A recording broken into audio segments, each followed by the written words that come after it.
नमस्कार, मैं हूं आकिब जावेद और आप देख रहे हैं द बॉस न्यूज। अभी मैं सलखुआ में मौजूद हूं और आपको बता दूं कि प्रखंड की प्रमुख सरिता संगम ने एक बड़ा स्टेप लिया है। आते ही जब कुर्सी उन्होंने संभाला है, संभालते ही एक बड़ा स्टेप लिया है। मैं आपको बता दूं कि उनका कहना था कि बीते कई दिनों से कई पंचायतों से, अलग अलग पंचायतों से उनको शिकायत आ रही थी कि वहां आंगनबाड़ी केंद्रों पर जो है बहुत सारी अनियमितता पाई जा रही है। यहाँ पर कई केंद्र तो बंद है और कई केंद्र तो ऐसा है कि केंद्र तो यहाँ पर है, लेकिन वो वहां के लोग यानी कि जो केंद्र संचालित करते हैं, आशा हो या फिर सेविका सहायिका हो, वो लोग उसको छोड़ करके कहीं और रहते हैं। और कई केंद्र तो ऐसा है जहां पर खाने पीने की कोई व्यवस्थाएं नहीं है। कई केंद्र ऐसा है जहां पर बच्चे दो चार ही रहते हैं और रजिस्टर जो है पूरा मेंटेन किया जाता है।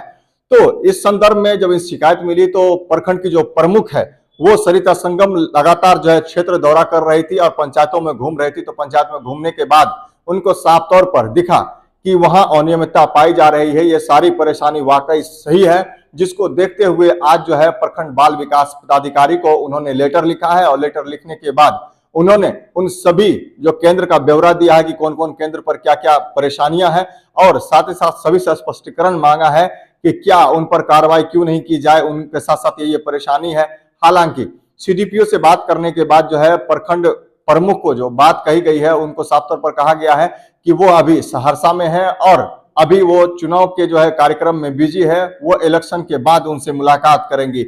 अब बताइए, तो ऐसे में जो काम है वो काम कैसे हो पाएगा? एक जनप्रतिनिधि जब जाता है कहीं पर सर्वेक्षण करने के लिए, निरीक्षण करने के लिए, और वहां पर जब उस पदाधिकारी से संपर्क साधा जाता है तो पदाधिकारी कहता है कि हम इलेक्शन के बाद, इलेक्शन को अभी 1 महीने है और इलेक्शन के बाद जब मुलाकात होगी तो ऐसे में क्या कार्रवाई होगी। आप जान सकते हैं और समझ सकते हैं इस भाषा का प्रयोग जिस तरह से किया जाता है, उस साफ तौर पर जाहिर है कि क्या हो रहा है और क्या नहीं हो रहा है। ऐसे कई प्रखंड है और कई पंचायत है जहां पर केंद्र जो संचालित तो हो रहा है आंगनबाड़ी, लेकिन क्या स्थिति है वहां की ये आप लोग बखूबी जानते होंगे। आप भी किसी गांव किसी पंचायत से होंगे तो आप लोग बखूबी इस चीज को जानते होंगे। पहले सुन लीजिए कि सरिता संगम क्या कुछ कह रही हैं। मैं सरिता संगम प्रखंड प्रमुख सलखुआ। मैंने आज प्रखंड बाल विकास पदाधिकारी को एक लेटर लिखी हूँ और रिसीव भी कर ली हूँ। ये जो है आंगनबाड़ी केंद्र जो है बंद है, उनके बारे में है। मैं कुछ पंचायत जो है निरीक्षण की हूँ जहाँ पर जो है 50% केंद्र जो है बंद पकड़ाया गया और 30% जो केंद्र खुली थी, लेकिन वहाँ पर जो है ना कोई सेविका, कोई सहायक, कोई भी उपस्थित नहीं था, लेकिन केंद्र खुला हुआ था। कहीं पर 20% केंद्र ऐसा था जो बच्चा 16-17 उपस्थित थे, लेकिन वहाँ पर कोई व्यवस्था नहीं था, ना नाश्ता खाना में स्टॉक भी पूरा नहीं था। 1-2 केंद्र ऐसा था, मतलब 20 ही बच्चा था, लेकिन बहुत अच्छा से वहाँ मेंटेनेंस था, अच्छा लगा। वो सब आंगनबाड़ी केंद्र देखने से मन अच्छा लगा, खुश हुआ कि हाँ जैसे भी है 20 ही विद्यार्थी है, लेकिन उसको जो है ना सही ढंग से चला रही थी। और ऐसा केंद्र कहीं पर पकड़ाया है कि जहाँ पर पूरा अच्छा केंद्र बना हुआ है, ग्रिल लगल है बहुत अच्छा से, लेकिन वहाँ पर सेविका का ताला उपस्थित नहीं थी, लेकिन ताला मारा हुआ था। वो पता किए वहाँ ग्रामीण से, तो पता चला कि वो जो है बख्तियारपुर में रहती है।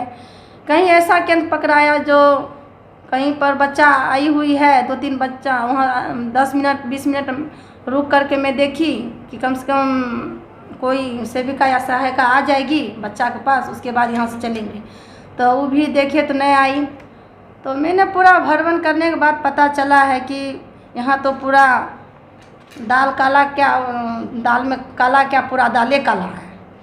पूरा भरवन करने के बाद पता चला, तो मैंने जो है सीडीपीओ को कॉल करके फ़ोन की आने के लिए।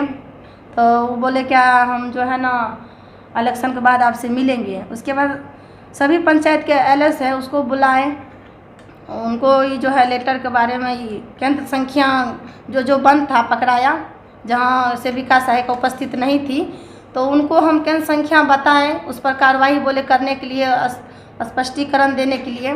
तो अभी तक जो है ना नहीं दी। तो आज नहीं देने के बाद आज मैं लेटर लिख दी हूँ और रिसीव भी करवा लिए हैं। आज के बाद यदि सीडीपीओ मैडम कोई एक्शन नहीं ले रही है तो ये बात को आगे बढ़ाने का कार्य करूंगी। तो आपने सुना, साफ तौर पर सरिता संगम का कहना था कि हम लगातार क्षेत्र का भ्रमण ऐसे ही करते रहेंगे और जहां जहां अनियमितता पाई जाएगी वहां वहां हम कार्रवाई कराने के लिए जो भी काम करना पड़ेगा वो करने के लिए हम तैयार हैं। साथ साथ उन्होंने कहा है कि 3 चीज से हम कभी समझौता नहीं करेंगे। एक तो सबसे पहले शिक्षा की बात हो गई, दूसरा हो गया अस्पताल, जहां स्वास्थ्य की बात होती है वहां पर हम कभी भी निगोशिएशन नहीं करेंगे, वहां पर कभी समझौता नहीं करेंगे। साफ तौर पर इनका कहना था कि अब जब पंचायत में हम यहाँ पर हैं और प्रखंड में हम यहाँ पर बैठे हुए हैं, प्रमुख लोगों ने हमको बनाया है, बड़ी उम्मीद से बनाया है। पहले ही जब मैंने प्रखंड प्रमुख बनने के तुरंत बाद ही जो प्रण लिया था उसमें साफ तौर पर कहा था कि किसी भी चीजों से समझौता नहीं करेंगे, भ्रष्टाचारी पर जो है आरोप लगाएंगे। तो उस संदर्भ में अब जो है हम निकल चुके हैं और लगातार हम हर जगह का सर्वेक्षण करेंगे, निरीक्षण करेंगे, जहां कमियां पाई जाएंगी, गलती पाई जाएगी उस पर सख्त कार्रवाई करेंगे। ऐसी खबरों देखने के लिए आप बने रहे हमारे साथ और देखते रहें द बॉस न्यूज।